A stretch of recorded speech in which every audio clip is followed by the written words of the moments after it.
Hey, what's up everybody? Keith here with the Arnies. I'm back this week talking the Mandalorians, Season 2, Episode 4. I'm joined here with my good buddies Matthew and Austin. Matthew, how you doing? Doing well.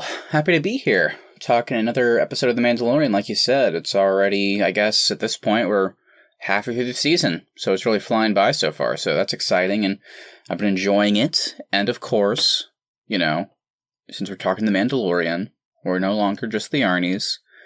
In case you've listened before, you might know that means we are officially entering the podcast within the podcast, The Mandos Talking the Lorian. Frankly, there probably isn't a better title, so you're welcome, is what I'm saying, I guess. And speaking of just podcast within a podcast, or podcast in general, we have main episodes on Tuesdays, so make sure you go to our podcast feeds at iTunes, Apple Podcasts, Spotify, Google Play, Amazon Music, so you can check out all of our episodes, including our past Mandalorian episodes, and all that good stuff. Austin, throwing it over to you. I'm doing great, but I was hoping you would refer to me with my Star Wars name. Keith, did you listen to last week's episode since you were out, and do you know what my Star Wars name is? I remember mine. No, I did not listen to the last episode. Shocker. We knew it. Shocker. We took a bet, we named ourselves, and we said, we'll see if Keith listens to this episode next week, and we'll quiz him, and you failed. My name is Sed Vondon, and Matthew... I'm Ruto Order. My last name is just an English word. All right, Keith, we're going to get yours right now. Okay, ready? I'm in the Star Wars name generator. Tell me when to stop. Stop. Okay, now give me a number between 1 and 10. 6. Oh my god, this is like perfect for you. I'm not even joking. Your name... Such a weird one. Okay, Keith's name is Kennth Hamney. Kenth, so almost Keith. Kennth, and the last name is Hamne, so Hamne, I don't know. Kennth Hamne. If this is your first Mandos Talking the Lorian episode, throughout this kind of bonus series, we have been establishing some force powers. Matt is using the force to push at the ground as hard as he can and fly. I am using the force to enhance my mind powers and keep my shoelaces tied just a little bit tighter than normal so they never come untied. And Keith is the problem child. He opted for force lightning right away, which means he may be leaning to the dark side of the force. Oh no, you might be Palpatine's grandson. But don't worry, Keith, because your parents were nobodies, but I didn't mention your grandparents. You mean I'm from Jakku? Which, speaking of, everybody, if you didn't know that we did a bi-weekly Star Wars series, we just finished up The Rise of Skywalker. And I don't know about you guys, but I'm kind of happy that's done. I'm glad that we're just on to weekly Mandalorian talk now. But go check out The Rise of Skywalker they just put out recently. All right, people. So before we go too far into this, we should probably give our quick recap thoughts on Season 2 so far. So Austin, real quick, remind everybody out there, how are you feeling about The Mandalorian Season 2 so far before Episode 4? I think so far, including the 4th episode, I'm 50-50. I've really enjoyed 2 of these episodes. The premiere I was not very high on, and this most recent episode I'm kind of so-so on. So that's where I'm at. I'm still having a great time with the show, but overall I am a little bit more unimpressed with this season than I was with Season 1. Out of all the 4 episodes of this season so far, which one was your favorite, Austin? Episode 3. I thought last week's episode was fantastic, and I was really hoping we were going to keep the ball moving in this episode, and it didn't happen.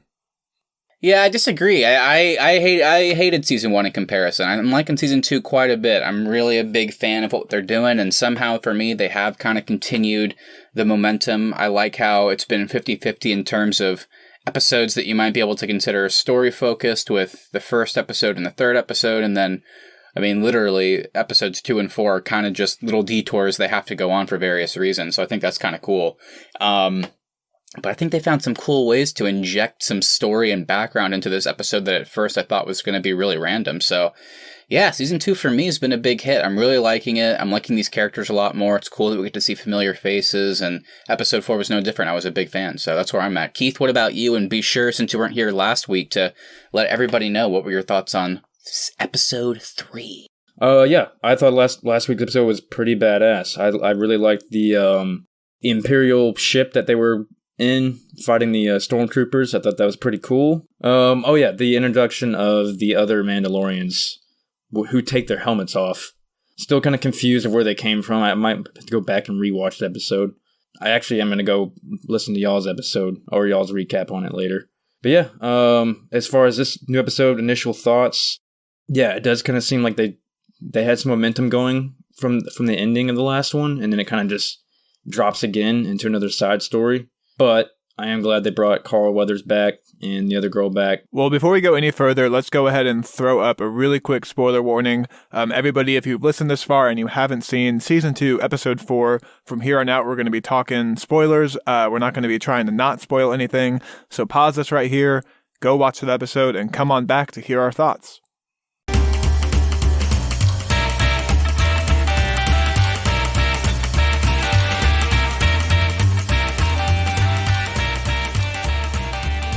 Before we jump in, just a quick summary. So the Mando and child, they are supposedly headed to, I think, Corvus is where the Jedi is supposed to be, but he has to stop once again to get their ship repaired, so they go back to Navarro. They reunite with Greef Karga and Cara Dune, who have since turned the planet around, and they're acting as marshals to keep Navarro safe. While they're there, he's helping the marshals go to a abandoned Imperial base that's surrounded by lava. They turn off the mechanism that's keeping the lava from destroying the base, and so as they're doing that, they're fighting stormtroopers.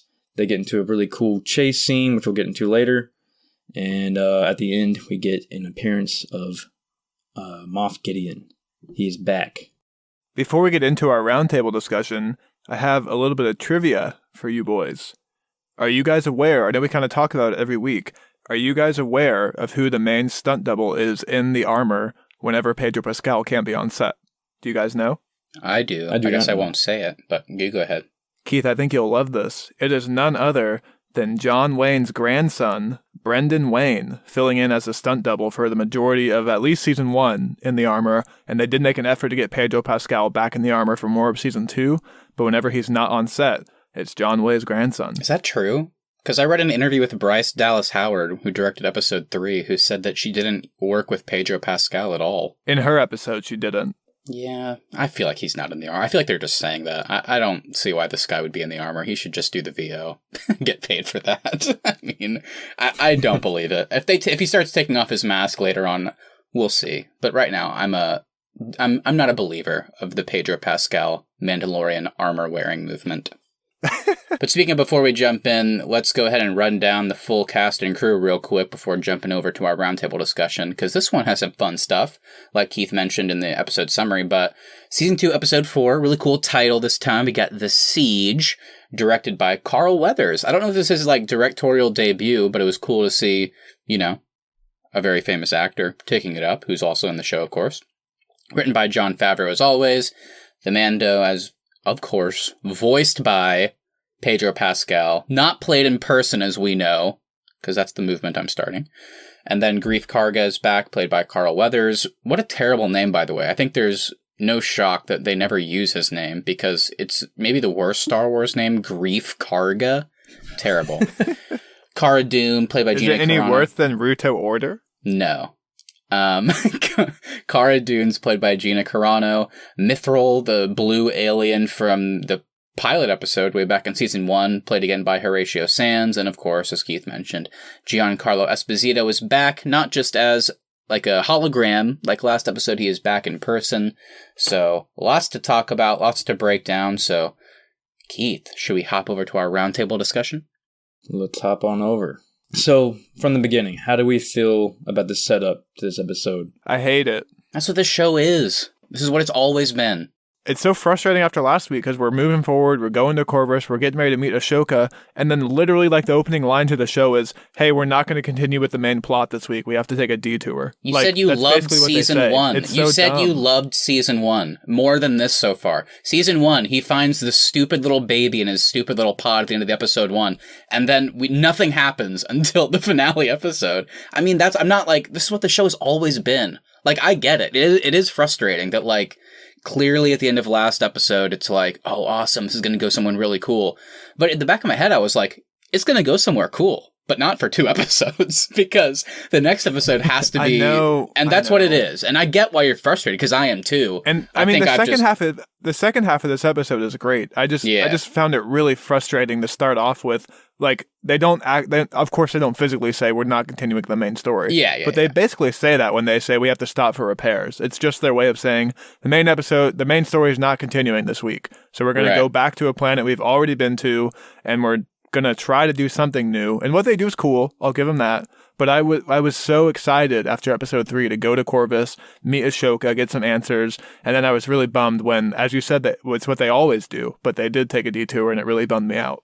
Yeah, I guess the one thing I will concede and kind of agree with you is I get why it makes total sense within the world of the show, but I am getting a bit tired of, like, I feel like they might be going into the well of just, we need repairs a bit too much, and then having to stop on a planet. It's the second time we've had to stop for repairs. I know. I guess it makes sense that, like, he would feel comfortable stopping somewhere where familiar faces are, so that whole aspect of it makes sense, I guess, but while I don't care and I've bought in and I understand that, like, every other episode is probably going to be more story focused, I will agree that it is a bit like, of course they have to stop to get repairs. It's like, even though that was a big part of the last episode and it ended with them flying off and it not looking so hot, like, of course, immediately, okay, we got to stop again and get more repairs. So I would agree with you, Austin, a little bit. It is kind of getting annoying, especially with the repair things. Like, at least, like, come up with something a little bit different. As far, if you're going to do a sidetrack, then come up with a different reason. I'm kind of getting tired of the ship always His needing ship better repair. not break again this season.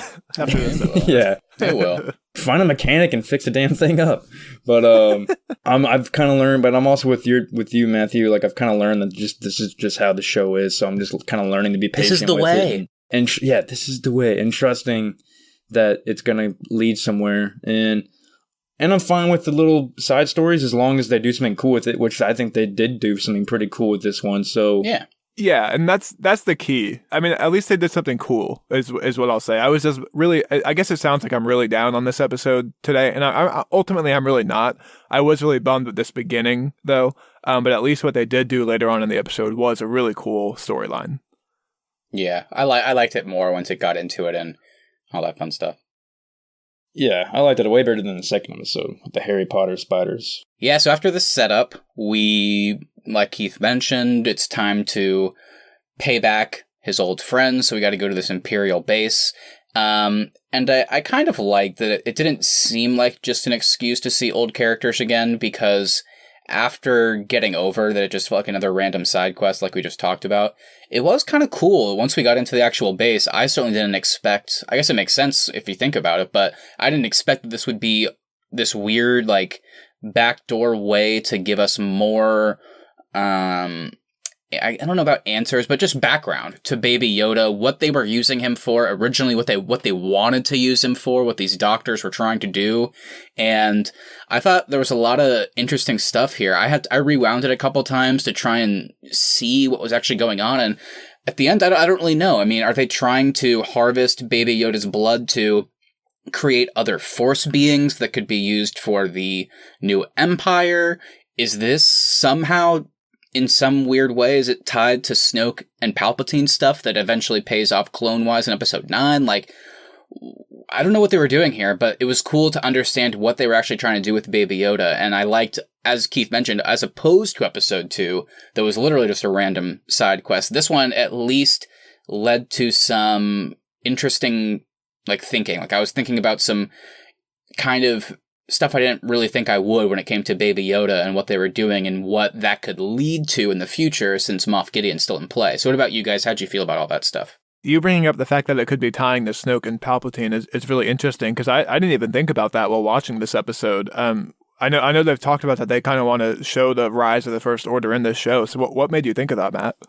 I mean, honestly, I could be totally off base. The only reason I thought of it is the way I kind of simply put it together in my head was just, if they're harvesting Baby Yoda's blood, and we'll talk about the M count, but clearly if they're referencing that, then it seems that they want to create another Force-type being, I would imagine, right?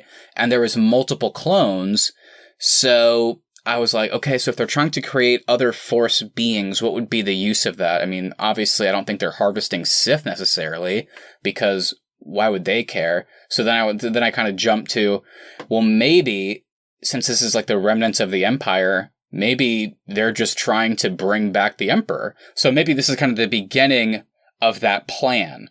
Like, obviously, at this point, what? We're still... That'd be cool. 20 years away, like, in world from the sequel trilogy. So it could be realistic that this is like the start of the clone plan. And then over the next 20 years, it becomes something that Palpatine himself kind of develops. And then that leads to the creation of Snoke and then him coming back in episode 9. So that was kind of my thought. Again, maybe I'm totally off and there's something obvious that, you know, people are saying that that's not true. But that was my immediate thought when I watched it. Certainly would be a cooler way to bring back Palpatine than what we got in The Rise of Skywalker. Yeah, like, if they're trying to use Baby Yoda, and it was cool to me. I not only liked that they revealed this, I liked that everybody's immediate reaction was, oh fuck, we gotta go. Like, that's crazy, we gotta get out of here. And then we gotta get the kid off planet. But before we go on, I mentioned it a little bit. Austin, Keith, we gotta talk about, and I'm saying this in quotes, M count. How do you guys feel about what that could mean and if it's back? Well, I mean, I got to bring up the obvious, and you guys let me know what you think. Are the Metachlorians back in a big way? Did we predict this in the Rise of Skywalker episode this week? I think we may have. I think it is a beautiful little coincidence. We did talk about George Lucas trademarking midichlorians and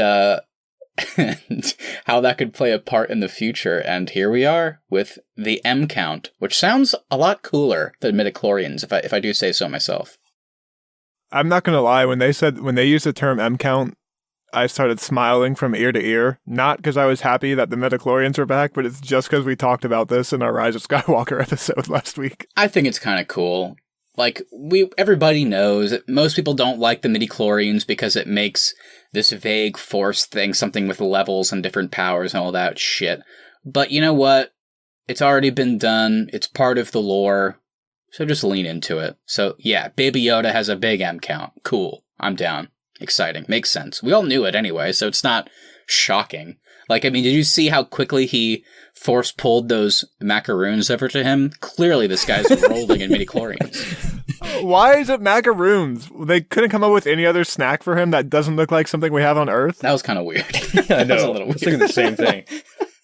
What about you, Keith? Did you have any thoughts on this whole cloning thing and, you know, how Baby Yoda could be used in the future? Well, yeah, right when they went into that room and they found the cloning thing, I thought they were like trying to bring back like clones, like the Camino clones. Yeah, maybe some fucked up version of that too. Yeah, that's what I thought at first, and then once they mentioned an M count, then that kind of changed my mind a little bit. But yeah, I mean, it's possible it could lead into something with Palpatine. Maybe. I mean, like you said, Austin, that would be a cooler way to bring him back than some weird machine thing that we got in Rise of Skywalker. And maybe it's not direct. Maybe like just it kind of weirdly turns into that. I mean, it would make more sense if this leads to Snoke specifically. Maybe not Palpatine, but maybe these weird like Force being clones leads to Snoke. And then who knows? Because if this is the remnants or like the creation of the First Order, if they almost like accidentally create this really powerful clone that has Force abilities, that should obviously be Snoke, then make them the leader. So there you go. I mean, on paper, it makes sense to me. Again, maybe I'm just thinking about it wrong. But Keith, you also mentioned something that makes sense, though, because at the end, we see Moff Gideon with all this, like, crazy Imperial armor. So maybe they're just trying to make a clone army, like you mentioned, that are also maybe Force users in some way. Hey Matt, do you hear your phone ringing in the background? I think that's Lucasfilm. Do you want to go write this show? Because it sounds like you've got some pretty good ideas. I definitely don't. I feel like I would love to be in the writer's room for this show and just have like Jon Favreau and Dave Filoni like leading it. The most boring show ever. If I wrote it. No, it wouldn't, because Matt would be like, hey, guys, maybe we should actually move this story forward. And they'd be like, no, we got to milk this for 18 seasons. Well, if it was up to me and Austin, the Razor Crest would be at Goodyear getting its tires done, because just gets this thing repaired already. So yeah, let's let's get into the scenes after the clone thing. So we get the Mando fighting the stormtroopers, and then they go on a little chase with one of the speeders that was sitting there. So this was probably one of my favorite parts of the episode was the speed bikes coming back from Return of Jedi, and then we get a classic TIE fighter chase. This tank speeder was new though, right? That's not like a classic vehicle. No, the tank one, that's not a classic one. I'm just talking about the speed bikes and the TIE fighters. Yeah, I thought this was cool too. This definitely was a highlight of the episode for me. It's definitely a really fun chase, and it plays out really well. Was it kind of weird for you guys though that Mando is absent from this whole sequence? Like he just kind of flies away. Was that weird that he wasn't in this to you guys? I was gonna say it did kind of mess me up a little bit when I was watching. I was like, where did he go? I just kind of forgot where he went because Grief. I'm Grief Karga. I just gotta say Carl Weathers. I don't like saying his name. Grief is weird. They should have just left him named Apollo Creed. That's actually not a bad Star Wars name. Yeah, that should be a pretty badass Star Wars name. Yeah, anyway, Mando just kind of disappears, and all of a sudden, the Razor Crest shows out of nowhere and shoots a TIE fighter. Once they found out about what they were using Baby Yoda for, obviously they didn't give us all the answers, but once they found out enough through that recording, it seemed Mando's like, we gotta get the kid. So he was basically, and then Cara Dune's like, use your jetpack to get back, you're much faster that way. And that has that badass scene where he, really fucking badass, dude, whenever he runs back out to the lava area, shoots a couple, flies out, does a superhero landing, and then just runs off the edge of that cliff and jetpacks towards the town. So yeah, for me, I was like, this is kind of cool. They're focusing on something else while we know Mando is going to get the kid. And then the payoff to that was awesome, man. Whenever the Razor Crest comes back and the way they filmed that little dogfight, and he comes back down and is spinning and shoots them, and it cuts to the Baby Yoda inside who's on a roller coaster and has his hands throws up on himself. Yeah, so I get what you guys are saying. Was this the cutest Baby Yoda's ever been? Yes, in this series so far? I was smiling. I was so happy. It was so cute, and it made me sad at times, from opening credits to end credits, he's cute the entire episode. This was definitely, the cute factor for Baby Yoda here was off the charts. We get him riding in a roller coaster, we get him trying to fix the ship in the beginning, and then electrocuting himself, and then, coughing really cute. So funny. And then we, just looking at him sitting in that big chair in the school, I was like, oh my god, this is so cute. And then the kid saying he can't have a macaroon and using the Force again. I was like, this is just perfect all around. I get what you're saying, though. It's kind of like that scene from last week where Austin didn't like it as much as I did. It was the scene where Mando gets locked in the cage on the ship, and then we have to watch other people take some people down. I guess this was something similar where they're focusing on everybody else except Mando. I like the payoff of him returning, but this is almost better for me this week than last week, because last week he was present for the fight and couldn't do anything. That's true. Which was weird for me. True. At least here he was away from the fight, which makes sense why he wasn't there. Yeah, and in the meantime, we got some real top, at least for me, it's some top tier choreography. I mean, we go back and you watch Return of the Jedi, you watch how the speeders are used, even in the prequels and stuff, and it's cool enough. It works for the time they came out, but this is no exception. I mean, the way some of this chase is shot just feels like 2020 modern. Dude, that scene where the speeders are going down the edge of the cliff, one of them kind of wobbles and shakes, hits a rock, explodes, and then another one explodes in that explosion. And then seeing the other one hit the ground and kind of ready themselves and just shoot off towards the tank. I was like, this looks so cool. And then the TIE fighters coming down. It was just beautifully shot for me. And then I loved the little cap off of their section of the fight where I can't find him. Where is he? And then Carl Weathers turns the tank around, and then he gets the lock on of the guy trying to throw a grenade on the top and just shoots him. And this was just perfect. It was so exciting. So what do you guys think the plans are for Cara Dune? I know, Matt, you kind of mentioned earlier that it was nice that we found a way to get these characters involved. However, to me, kind of at first, it seemed like this episode is really just a way to get her in this season. And I wasn't sure if there were plans for her character beyond this. But now after her talking to that kind of alliance officer, it seems like they actually may have some further plans for her in this show. What do you guys think about this? Yeah, well, first, I like we get a little bit of more of a background on her. We found out that she's from Alderaan, which is the planet that Leia's adopted parents, the Organas, lived. And we know that Alderaan was destroyed by the Death Star, so she had lost all of her family. So that was kind of cool, getting to know that about her. But I think she's a pretty badass character. I like her character a lot.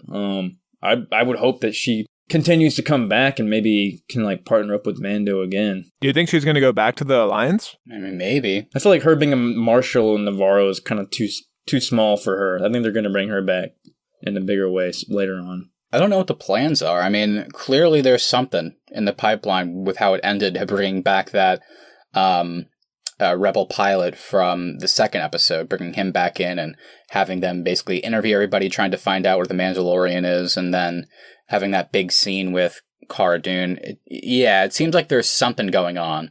What that will lead to this season or the future, I'm not sure. Honestly, at this point, because, next episode, I imagine will be story-based, and then we have 3 left. So it's like, maybe we get one more appearance from these characters. So I don't know if it's going to pay off anytime soon, but it was definitely interesting, and I did like the conversation they had at the end. It felt very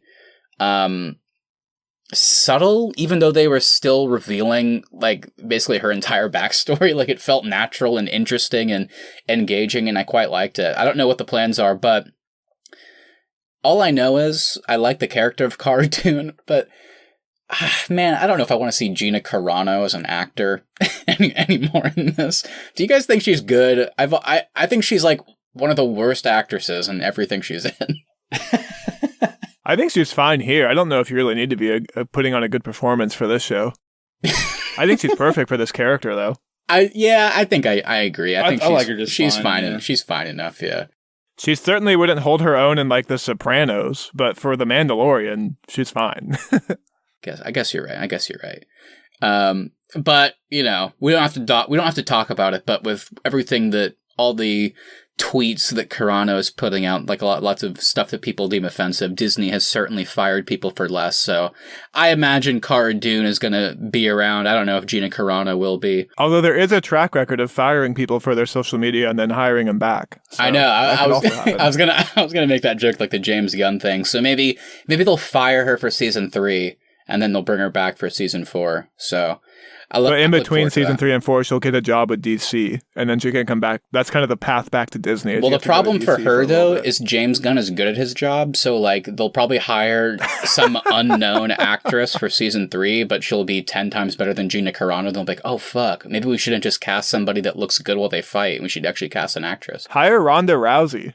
No, dude. She's even worse of an actress. Oh, my God. Ronda Rousey, no thank you. Ugh. That. I guess to cap off this point, though, do you guys think we'll be seeing either Cara Dune or Grief Garga in any significant role for the rest of this season? To me, this kind of felt like their main outing this season. What about you guys? For a second, I kind of thought this was a way for them to, like, bring the band back together. Like, I thought maybe she might leave with him from this planet at the end of this episode. But since she's stayed, I don't know if they'll be back this season. Maybe next season, though.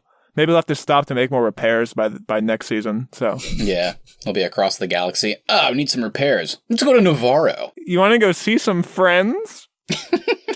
I did like seeing Carl Weathers, like, just kind of a pamper Baby Yoda, and he was into it. I thought that was cute. Yeah, that was awesome.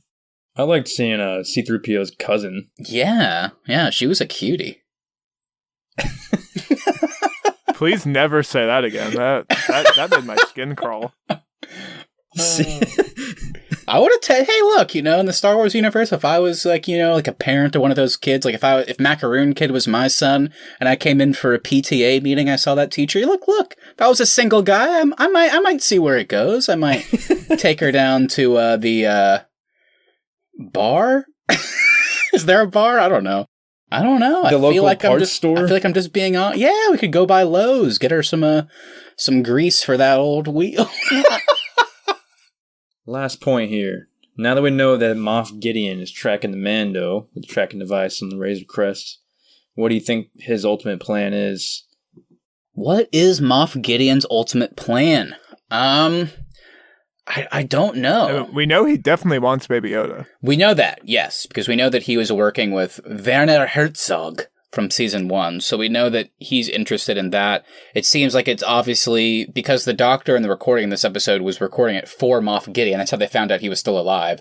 So clearly this cloning project, whatever that means, whatever they're using it for, whether it's Snoke related in the future, or it's to fill this special Imperial armor that we saw at the end.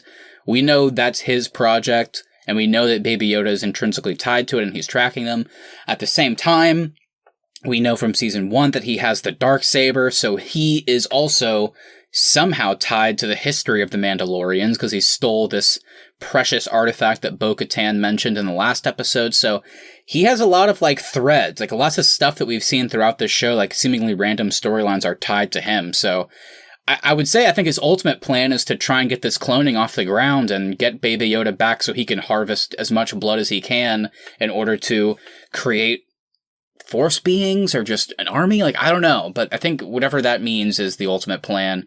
But regardless, I'm just glad he's back. Do you think he has a full understanding of what the Force actually is, since he is kind of in charge of these Imperial soldiers that are based in the Outer Rim? Because nobody else in this section of the galaxy really seems to know anything about the Jedi or the Force. So do you think he knows, or do you think he is just as interested in everybody else is as figuring out what Baby Yoda is? That's what I was going to say, because like, we don't know enough about... I don't know. Maybe I have to go back and rewatch season 1, but really we don't know that much about this guy. Like, he was in the finale of season 1, and he was kind of in the last episode in this one.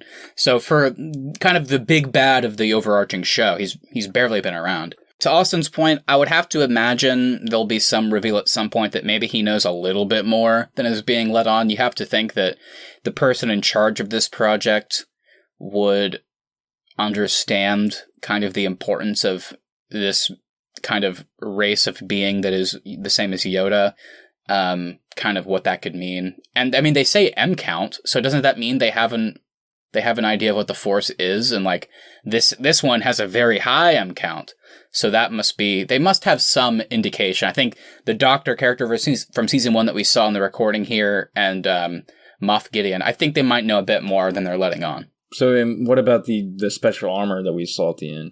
That, I don't know, man. Yeah. I feel like Keith, you already mentioned, it could be something as simple as it's trying to create some like better version of a clone army, one that maybe has Force powers as well, and this is going to be their armor, and this is going to be his army. We also know it's a limited amount of armor. Like, there wasn't too much for in now. That little section of his ship. So maybe it's like a special Force squadron or something like that.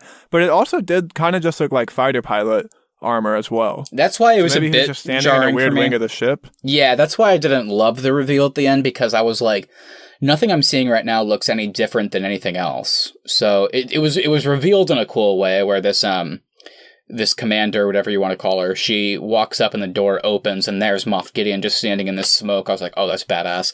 But yeah, the actual like final shot of him walking through and it's just armor. I was like, that looks like fighter pilot armor, like you said, Austin. So I didn't love that. But I mean, the fact that there's not much of it, I mean, if you have this crazy Force squadron, you wouldn't really need that much. So, but I don't know. Like, is this his answer to recreating the Empire? Is this the ultimate goal, as we mentioned? Is it to bring the Empire back?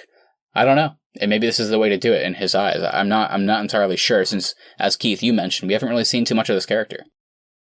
Yeah, I just don't know where his loyalties lie. So that's why it's hard to answer that question. Like, is he really for the Empire, or is he more in it for himself? Yeah, because like if he's in it for the Empire, then he's probably trying to make this project bring back Palpatine in some way, or he's in it for himself and he wants to be the leader of the Empire, which will probably soon to be the First Order. And having these Force users will be the way to do that. So I guess we'll see. I have to imagine, unlike Cara Dune and Grief Karga, I think we'll be seeing a lot more of Moff Gideon this season in some form or another. So hopefully we get more answers to that. And speaking of the future, we do know that Dave Filoni is directing the next episode, which is cool because he obviously created Clone Wars and Rebels, meaning he created Ahsoka. So to answer our question from earlier, I would be surprised if the next episode isn't a big story-focused one. And if he's going to direct one episode this season, it's probably going to be the one that introduces Ahsoka into live action. So I think we're going to be back to the main story next episode. I hope so, man. I hope so. Hopefully no more repairs. Yeah. It just starts out, even though the ship is totally fine, he's like, let's stop and get some repairs on Tatooine. Let's stop and get some gas. Yeah, getting gas, that's the new one. Oh shit, they repaired, but they didn't fill up my gas tank. Yeah, please, Mandalorian showrunners, Jon Favreau, if you're listening, no more repairs, no more Tatooine. Please, thank you. Signed, the Arnies. But we need Boba Fett back. Where's Boba? I don't even care about Boba at this point. No more Tatooine. I want to ask you guys, though, because we're halfway through the season. So next, we have 4 episodes left. I mentioned, this is our halfway through quick recap. I mentioned at the end of episode 1 that our worst case scenario is that Boba Fett doesn't come back this season. It was just to show that he was still alive and have the audience go, oh cool, Boba Fett's alive. So let's do a quick follow-up. Do we think Boba Fett's coming back this season? I'm going to stick with my theory from last week's episode and say I think he may have a contract for Ahsoka, and that's how they end up interacting with each other. Whoa. I'll stick with my original theory. I think he's going to come back at the end of this season for like a quick teaser again, maybe, and then he'll become part of it'll be a bigger part in season 3. Keith, do you think it's possible that at some point in the rest of the season, there's going to be a scene of him pulling up behind the Razor Crest in space, and he's going to lock on, and then it cuts to Temuera Morrison inside the ship, and he goes like this, Fire! Do you think that could happen? I hope so. And actually, you bring that up actually brings up a good point, because if he arrives behind him in probably one of the coolest ships of all time, the Slave One is one of the coolest ships of all time in anything. That'd be badass if Slave One comes back. Dude, it has to. I might shed a tear. It should be totally fine, because he was on Tatooine in Return of the Jedi, but the ship should be fine. So we got to see the Slave One at some point. Well, Keith, let us know, as a diehard Star Wars fan, what would make you happier, if Slave 1 showed up again, or if Wedge made an appearance? What? Slave 1 would make me much happier, but, appearance from Wedge is always welcome. I mean, an older, retired Wedge. Hold on, Keith. What if Wedge is Boba's co-pilot in the Slave 1? Man, that's just a 2-for-1. Keith just starts sobbing right now thinking about it. It's just so beautiful. Oh, man. Sounds like we have a lot to look forward to. Okay. Well, I think we got to wrap it up here. Everybody, thank you so much for listening. If you enjoyed this episode, please make sure you hit that subscribe button so you never miss any of our upcoming content. Also, if you wouldn't mind sharing us with a friend, that really is the best way to help us grow the show. At The Arnies is our social, and thearnies.media is the website.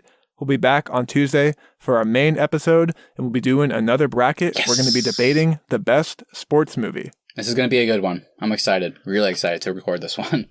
I'm excited for this one, too. Yeah. Yeah, so Austin mentioned you can get our podcast anywhere you get your podcast, over at iTunes, Apple Podcasts, Spotify, Google Play, Amazon Music.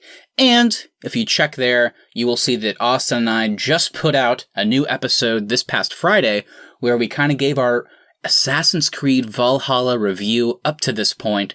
So fun little discussion. We talk about the series as a whole, our thoughts on it, and what we're thinking of the new game. So check that out if you're a fan. And we have good stuff coming down the pipeline as always. Yep, and check us out on Instagram. Feel free to direct message us your thoughts on this episode of The Mandalorian. We got episode 5 coming out next week. Also, give us your thoughts on your favorite sports movies as well. Hell yeah. All right. We'll see you on Tuesday, everybody. Have a great weekend. We'll see you soon. I'm Grief Karga.